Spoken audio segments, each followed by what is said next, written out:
G'day everybody, Francis Leach here from Australian Unions News, and it's been a big week or two when it comes to unions and workers and news. And Sally McManus, the Secretary of the Australian Council of Trade Unions, the ACTU, is with me to talk about last week's really important decision by the Fair Work Commission to provide a pay rise of 5.2%, which is a great result for workers, Sally. Yeah, it's an awesome result, and it was against heavy crosswinds, or I should just say opposition from employer groups who were doing absolutely everything they could to keep wages down. Some employer groups were arguing for 0% pay increases. Some were saying 2 or 3 or 4%. Anyway, all of them were saying big, significant real wage cuts. So in the face of that, getting this outcome at a time when working people couldn't need it more is very satisfying. It's really important too, isn't it, just that the Fair Work Commission acknowledged that workers have been taking, in essence, a real pay cut for a long time, and that the cost of living pressures were at a tipping point for people who are now deciding whether they pay for their fuel, whether they can take their kids to an excursion at school, all of these very basic things that a lot of other people take for granted. Yeah, one thing we've got to understand is the problem with low wage growth has been happening for 9 years. Like, it's not just this year, it's every other year. But every other year we didn't have the spike in inflation. And the last 2 years, low-paid workers, award workers have had pay freezes or pay cuts because of the pandemic. So already going backwards, and now to have this happen was on top of it. So part of what the Fair Work Commission did is acknowledge what award workers have been through the last few years, as well as acknowledging the pressure on them at the moment, because no one feels it more in terms of people who are working than those people on the lowest pay. I mean, all of their pay is taken up with paying for essentials. So if they get a real wage cut, basically means they've got to cut back on food.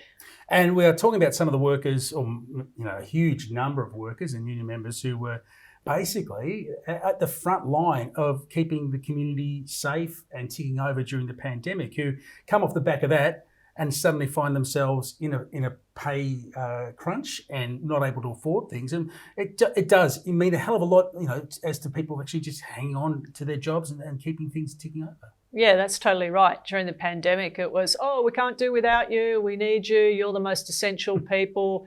Without you, the whole country won't run. And all of those workers bravely, when we didn't have vaccines or all of that, were out there supporting the whole community. They were, when it was very scary to do so. And we're talking about aged care workers, when we talk about minimum wage workers, disability support workers, cleaners, all of those working people. They did that to support everyone else. And I guess they would have thought that when it's over, there'd be some recognition of that, not savage pay cuts. But, it's a lesson in all of this, isn't it?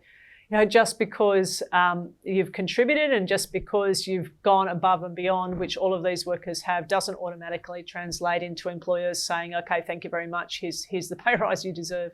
Unions have done a lot of heavy lifting to make sure that workers get this pay rise. Bosses are already trying to say that a pay rise will lead to another spike in inflation. They're trying to land this on our doorstep, but that's not the case, is it? And we need to keep making the case that inflation is not the result of workers who are already taking real pay cuts, asking for even some sort of parity when it comes to the rise in inflation. I'm getting angry just listening to you, I'm sorry Francis. to bring it up. No, you didn't bring it up. It gets me angry, because the thing is that at the moment, profits are up 20%. Now you've got to ask this, like, prices are going up, but profits are going up massively. So that can only mean one thing.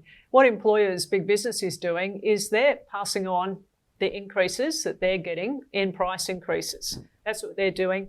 And some of them are gouging, and they clearly are, because profits are up so high, and we can see what's happening in the energy area.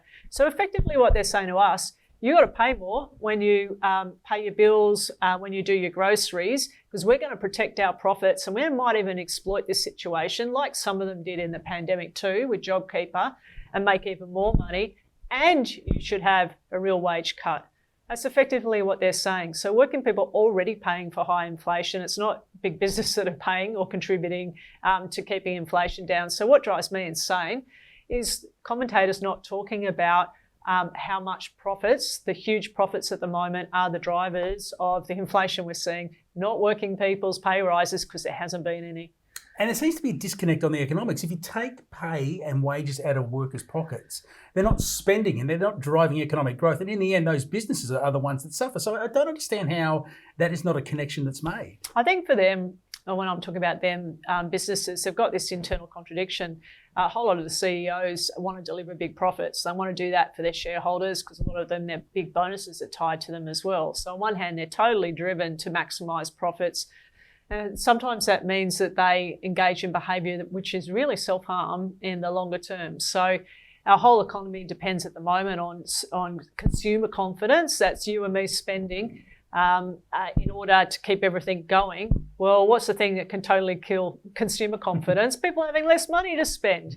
And so obviously for small businesses, they absolutely depend on people in their communities having money in their pockets to spend, and that's the thing that keeps them going. So I get frustrated too because I know that a whole lot of the big employer lobby groups, they sort of use small business as a shield to say, oh, look at these poor small businesses, how are they going to afford it? When really what they're trying to protect are their own huge profits. Small business, it could be nothing worse for them than all of their customers having less to spend because that's less money for them too. Just to finish, it's a new government, but new challenges for the labour movement and for the union movement because we've still got a lot of ground to make up. What are the things that are going to be on your agenda for the back half of this year to try to continue to improve workers' circumstances and have a few more wins? Look, the biggest thing is the fact that over the last 9 years, wages have been suppressed. So we're feeling it really hard at the moment because of the inflation spike. Before the inflation spike, we're already feeling it. And the thing is that, you know, profits are going up, but wages aren't. Productivity is going up, but wages aren't. Working people have never had a smaller share in our nation's wealth than we currently do. And they started these records in 1960, and that's where we are now. And so in the end, what we want is fairness. That's what we want for working people. We should fairly share in the wealth that we are creating, so the country's fairer and so everyone benefits. And I reckon that that's pretty damn reasonable. It's reasonable, absolutely. Sally McManus, thank you for being with us. Sally McManus, the Secretary of the ACTU. The best way to make sure that you get a pay rise is to become a union member. Go to australianunions.org.au and we'll catch you next time.